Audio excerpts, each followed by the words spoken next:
Welcome back. Punjab की सूरत हाल पे बात करेंगे। डॉक्टर फिरदौस आशिक अवान साहब हमारे साथ मौजूद हैं, मुआविन खुसूसी इत्तलात हुकूमत पंजाब वज़ीर आला पंजाब जो हैं वो बयानात दे रहे हैं। वो ये कह रहे हैं कि अपोजिशन ये दुश्मनी कर रही है जो अवाम के साथ भी। इस पर भी कुछ बात करेंगे और ज़रा गवर्नेंस से रिलेटेड मामलात पर भी बात करेंगे। डॉक्टर साहब ये बताइएगा, अभी तो ये जो अपोजिशन ने कहा है कि अगर आप लोगों ने ज़बरदस्ती रोक टोक करने की कोशिश की और आप लोगों ने जो गिरफ्तारियां पहले से शुरू की हुई हैं, हमारे लोगों को जिलों से जो है वो गिरफ्तार कर रहे हैं, अगर कोई इस किस्म की रुकावट डाली तो फिर वो होगा कि कोई बड़ा नुकसान भी हो सकता है। बिस्मिल्लाहिर्रहमानिर्रहीम। आदिल, जैसा कि आप जानते हैं कि ये वो करप्ट टोला है जो कानून से धींगा मुश्ती कर रहा है और जिस तरह से अवाम की ज़िंदगियों को अपने इक़्तिदार के नशे के लिए दाव पे लगा रहा है और उनकी बेहिसी और अवाम दुश्मनी जो है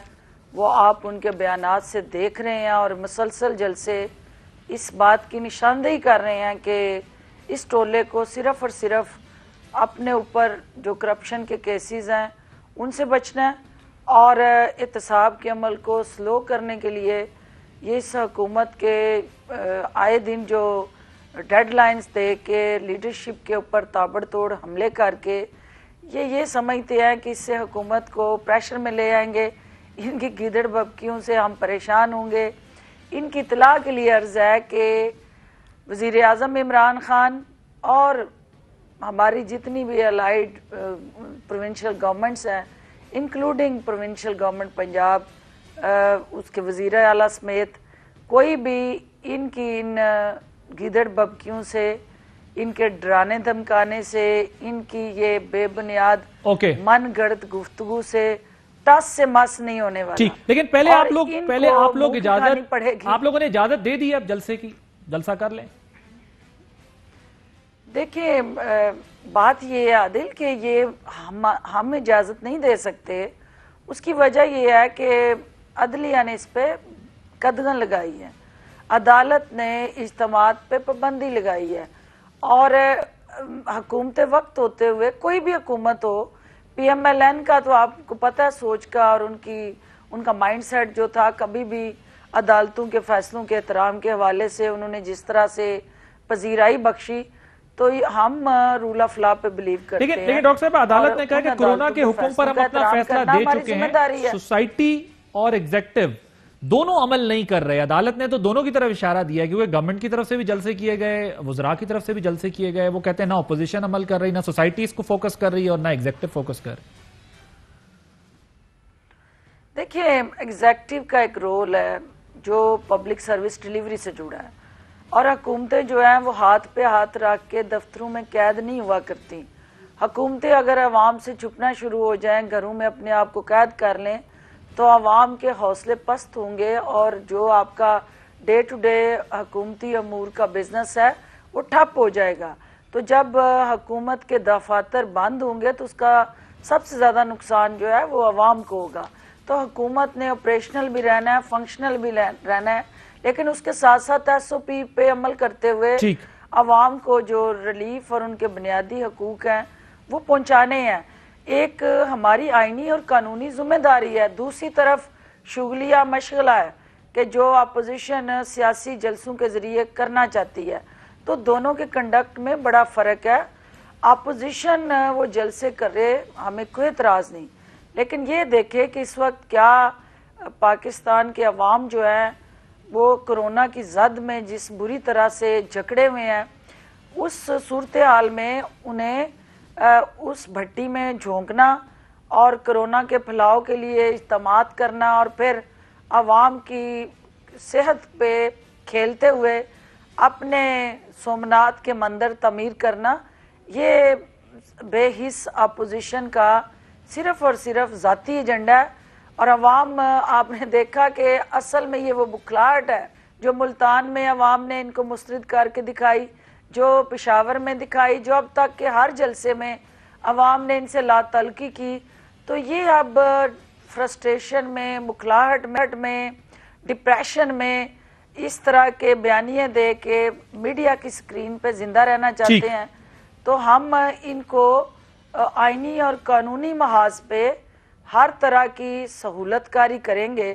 لیکن اس کے ساتھ ساتھ عوام کی جان و مال کا تحفظ بھی ہماری ذمہ داری ہے۔ ڈاکٹر صاحب ایک سروے آیا ہے پلس کا، پیاری اپوزیشن کے ریمپ پہ نہیں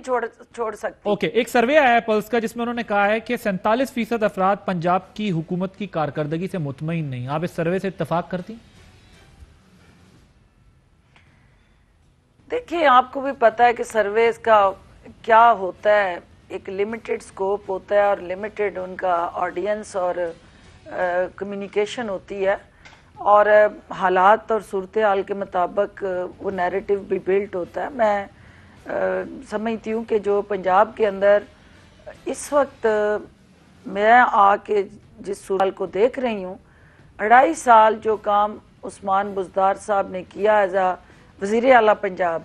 یہ پچھلے 35 سال سے وہ ریفارمز نہیں کر سکے، اور وہ ریفارمز پاکستان کی ضرورت تھی، اور پاکستان تحریک انصاف کا یہ منشور تھا کہ ہم انسٹیٹیوشنلائز کریں گے